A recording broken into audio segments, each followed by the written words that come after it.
you ever struggle with understanding color or light and want to learn how to apply it to your art easier? Hi, my name is Oyun Orka, a VTuber who tries to draw, and I often get asked on how I pick colors and draw lighting. So in this video, let's talk about some basics of color and lighting and how to apply it to your illustrations. So as a disclaimer, I'm still far from mastering color and light, but in this video, I'll go into some basics on color theory and lighting for character-focused illustrations. Continuing to improve as an artist is something I'm always actively working on, which is why I'd like to thank Skillshare for sponsoring this video. While I leverage observational skills a lot when choosing colors, I've never properly taken art classes before, which is why lately I've been trying to push myself to learn and study more. Skillshare is the largest online learning community for creatives, with thousands of classes led by industry experts across film, illustration, design, freelance, productivity, and more. Taking classes on Skillshare is a great way to level up your career, skills, hobbies, passions, and more. In my own case, I've been wanting to particularly improve on my color theory and anatomy skills, so I'm currently enjoying learning from Marco Bucci's class, The Color Survival Guide. If you'd like to take that class and many others, the first 500 people to use my link in the description will receive a 1-month free trial of Skillshare. You can get started today. So before starting to add lighting to a drawing, it's first important to ask yourself, what is the purpose or intention of the drawing? Depending on what impression you want to go for, sometimes adding a lot of color and lighting effects is less important, such as for pieces where the intention is to show the character itself. In these cases, after the base colors are added, it's important to still let more of the original colors shine through in the final.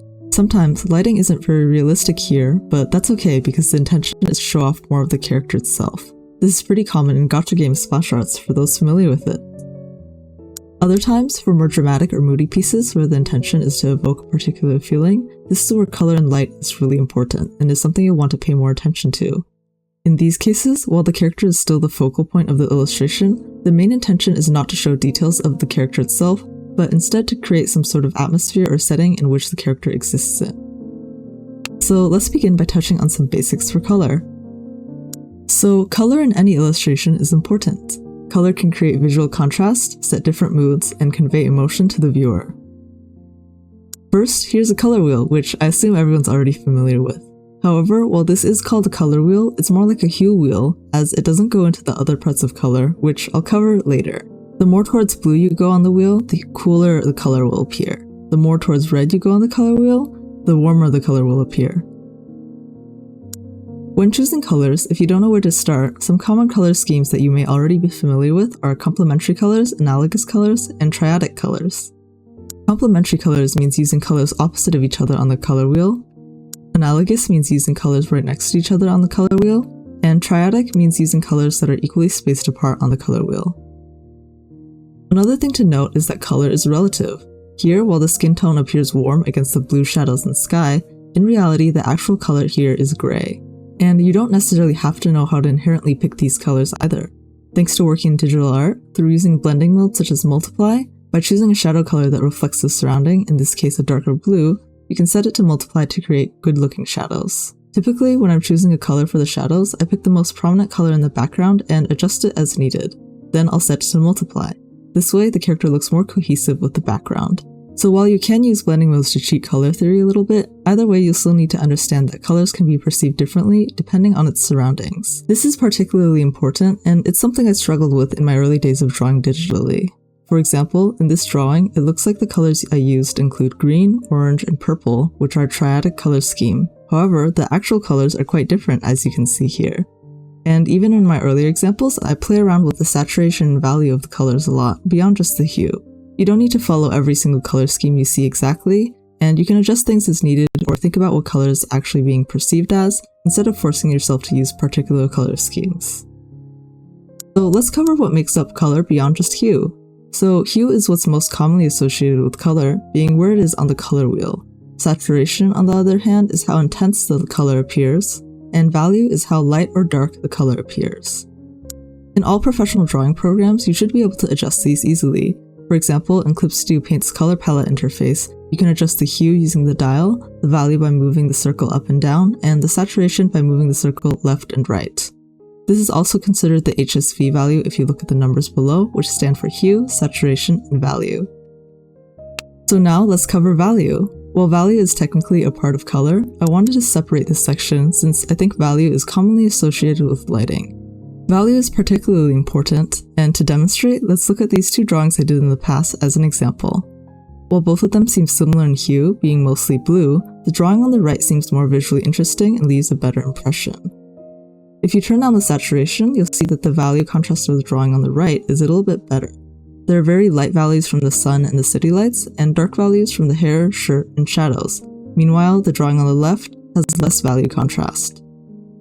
When you zoom in to look at the values more closely, you'll also notice that the character's face sticks out more in the right illustration.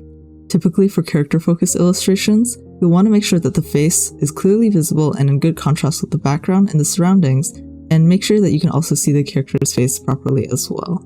In the left example, the face details are not as visible and the contrast is a little bit worse compared to the illustration on the right.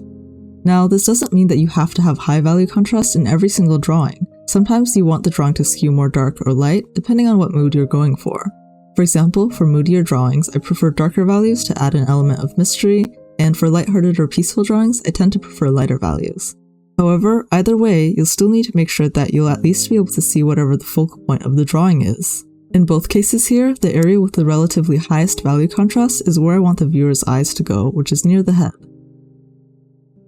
So now that we understand the basics about colors and values, let's combine that to establish some basic steps to add color and light to your illustrations. So there's a lot of things associated with effectively lighting a piece, and to not overload you with information, I won't cover everything here. But the basics of most pieces is that you need to identify a light source or direction the light is coming from, understand that there will be shadows, and add any bounce light or highlights as needed or based on personal preference. In the example here, the light source is coming from the top right corner, being cast a little bit onto the character, so the light source is in front of the character. There's also some unrealistic highlights added on the hair for personal taste, some core shadows along the left side where the light doesn't reach on the character itself, and some cast shadow from the character onto the surroundings. There's also some rim light from the city lights and bounce light from the surroundings. After you've identified a direction or source to the lighting, if you're having trouble understanding where shadows should be cast, a helpful trick I've seen before is to imagine that you are the light source, and then think about, from your perspective, what things are you not able to see. Whatever you can't see, there won't be light, so that's where the shadows should go. Generally, my process for illustrations is to sketch out a rough idea including some parts of the background. Next, I'll go ahead and line and color the character, and then add the background. Here, I'll solidify where I want the light direction to be coming from, in this case from the left, and then add shadows to the background as well as to the character in accordance to that. Usually I'll correct colors and add filters in the last stage as well. If I'm struggling with composition or value, it's also helpful to do thumbnails before committing to a full illustration. This way, you can test different compositions as well as lighting directions and value contrasts without investing a lot of time into it. You can also do color thumbnails as well. And maybe most importantly, you should do color and lighting how you want and draw what you think is beautiful. While I personally prefer drawing illustrations with lots of contrast, more realistic colors, and darker values, other people have different ways they approach color, and that's totally okay. It's your own art and your own choices. Something that I recommend is looking at photos or art that you consider to be beautiful, and trying to understand how they use different aspects of color, such as hue, saturation, and value, and then trying to apply that to your own art. In general, lighting in illustration is something highly connected to color, which is made up of hue, saturation, and value. There's lots of different ways to approach lighting a piece, but generally through understanding and applying some basics of colors, and particularly with value and its relation to contrast and light, you can create some beautiful pieces that leave a strong impression. And that's it! Thank you for watching, and I hope you found this video helpful. If you did, I would appreciate if you could give this video a like, and subscribe if you'd like to see more from my channel. Also, if you'd like to see me cover how I draw artificial light, also using a drawing demonstration, check out this video linked on screen here. I'll see you next time, bye bye!